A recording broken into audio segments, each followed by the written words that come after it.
Hey, salut la gang, c'est JP pour l'école du jeu. Il y a de cela quelques jours, je vous ai fait la présentation du jeu de base Davy Jones Locker. Et d'ici quelques jours, la campagne de sociofinancement pour l'extension va bientôt apparaître en ligne. Alors, aujourd'hui, je vous fais la présentation de l'extension. Donc, le jeu de base est nécessaire. Vous devez également savoir, donc, deux petites informations pertinentes. Premièrement, vous devez savoir qu'il s'agit d'un prototype. Donc, vous allez le constater dans la vidéo. Il y a des pièces qui me sont parvenues un peu endommagées, entre autres les bateaux fantômes. Vous allez pouvoir le constater, mais n'ayez peur que pour ce qui est de votre copie de sociofinancement, il n'y aura pas de problème. Alors de mon côté, c'est des pièces qui sont non finalisées, qui sont en impression 3D, donc qui sont plus fragiles. Ça explique la raison pour laquelle le mât de quelques-uns de mes bateaux est endommagé. Et deuxième information pertinente, vous devez savoir que j'ai été rémunéré pour vous faire la présentation des règles de cette vidéo. Donc maintenant que ceci a été mentionné, je vous propose d'aller jeter un coup d'œil aux règles de ce que la nouvelle extension propose.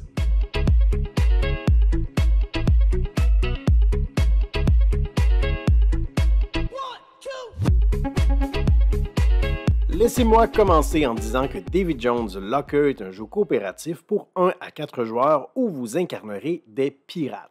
Prenez note que le contenu que je vous présente aujourd'hui est une extension et que le jeu de base demeure nécessaire pour y jouer. Une partie se déroule en 2 actes. Dans le premier, les joueurs devront soigneusement gérer leurs actions afin d'équiper et d'améliorer leur navire, alors que dans le deuxième acte, ils devront affronter le navire fantôme de la Banshee. Côté mise en place, quelques éléments varient du jeu de base. On ajoutera entre autres la présence de 2 portails, le plateau représentant l'île fantôme, le plateau de la flotte de navires fantômes, mais aussi la présence du trésor maudit dont les pièces doivent être mélangées avec les pièces d'or ordinaires. Cette extension ajoute également un nouveau navire, le Leatherback. Si ce n'est pas déjà fait, allez visionner ma vidéo présentant le jeu de base pour en apprendre davantage, car dans cette vidéo, je couvrirai uniquement les ajouts de l'extension. La première modification est l'ajout de la phase de terreur, qui se déroule au début d'une manche, juste avant de dévoiler un événement.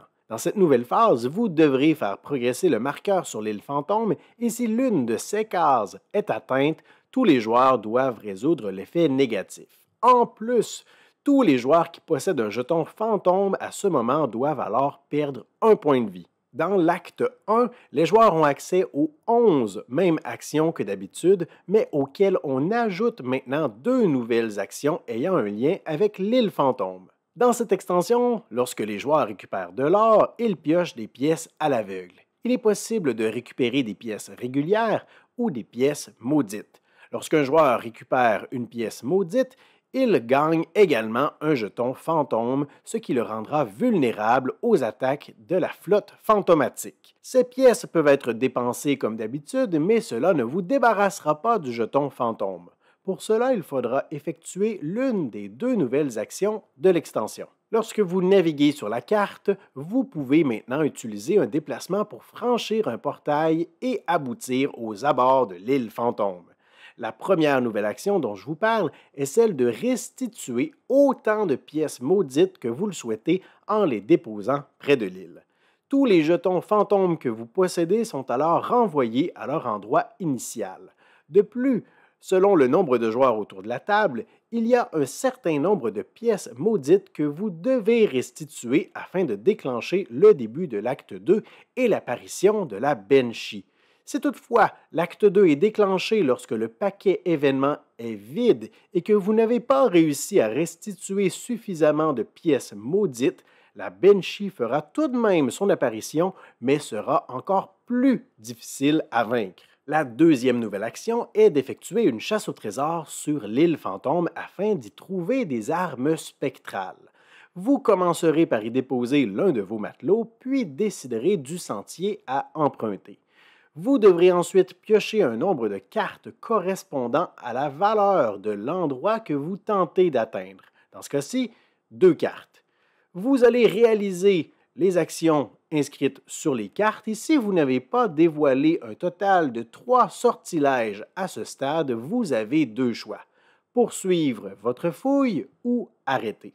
Si vous décidez de poursuivre la fouille, vous répétez les étapes précédentes en tentant d'atteindre le prochain endroit. Si vous préférez arrêter, vous devrez vous référer à cette légende qui vous indique, selon votre emplacement sur l'île, combien de cartes spectrales vous pouvez piocher et combien vous pouvez conserver sur votre navire.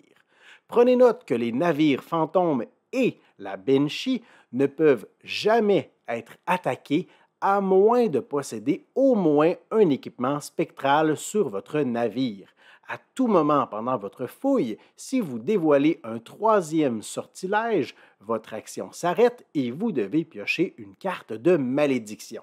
Il est possible d'accumuler jusqu'à 4 malédictions par joueur et celles-ci vous affaibliront grandement. La partie se déroule ainsi jusqu'à ce que l'acte 2 soit déclenché et que la Banshee fasse son apparition au centre d'un tourbillon infernal.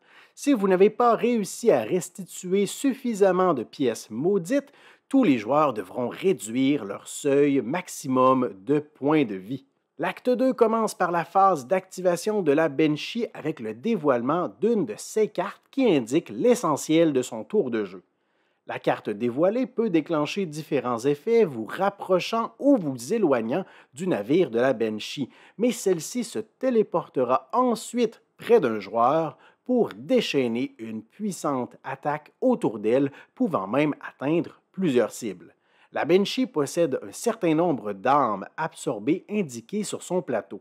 Dans ce cas-ci, dans une partie à 2 joueurs, elle commence avec 3 armes absorbées.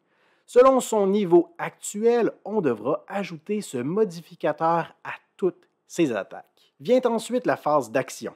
Le navire fantôme numéro 1 commencera par son activation, puis ce sera aux joueurs possédant le jeton fantôme de la même valeur. Et on alterne les tours de jeu ainsi entre la flotte fantomatique et les joueurs. Lorsqu'un navire fantôme est activé, il commence par se régénérer d'1 point de vie. Puis il cible un joueur vers lequel il se déplacera pour ensuite l'attaquer avec une valeur de 4 succès automatiques auquel nous ajouterons le même modificateur que celui pour la Banshee. À tout moment, si un joueur récupère une 4e malédiction, il devient possédé par la Banshee. Vous devinez que ce n'est pas une bonne nouvelle, et si c'est le cas, chacun de vos tours devra commencer par une attaque dirigée contre un navire allié à proximité. Pendant l'acte 2, les joueurs auront 2 nouvelles actions possibles. L'une de ces nouvelles actions vous demande de retourner sur l'île fantôme. Vous pourrez ensuite envoyer un matelot récupérer un grimoire parmi ceux disponibles sur l'île.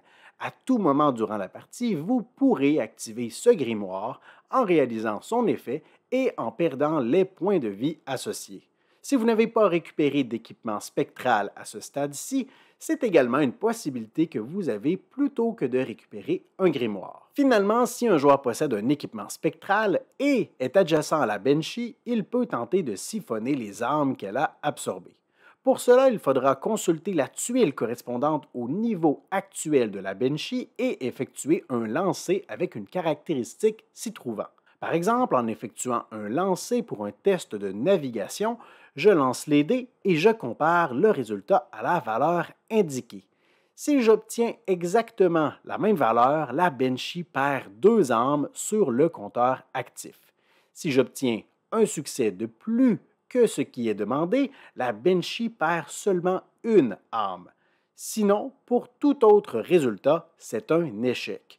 Lorsqu'un compteur atteint 0, la Banshee perd un niveau de puissance. Pour vaincre la Banshee, tous les joueurs doivent réussir à siphonner toutes les armes de son navire. La partie continue ainsi jusqu'à ce que tous vos navires soient coulés ou que la Banshee ait été vaincue. Alors voilà pour ce qui était la présentation des règles de l'extension pour Davy Jones Locker. Comme vous avez pu le constater, beaucoup de nouveaux éléments qui bonifient l'expérience de jeu.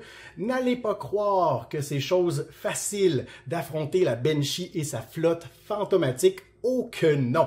Alors maintenant, vous pouvez aller jeter un coup d'œil à la campagne de sociofinancement. Le lien se retrouve dans la description de la vidéo pour avoir toutes les informations officielles quant à la campagne.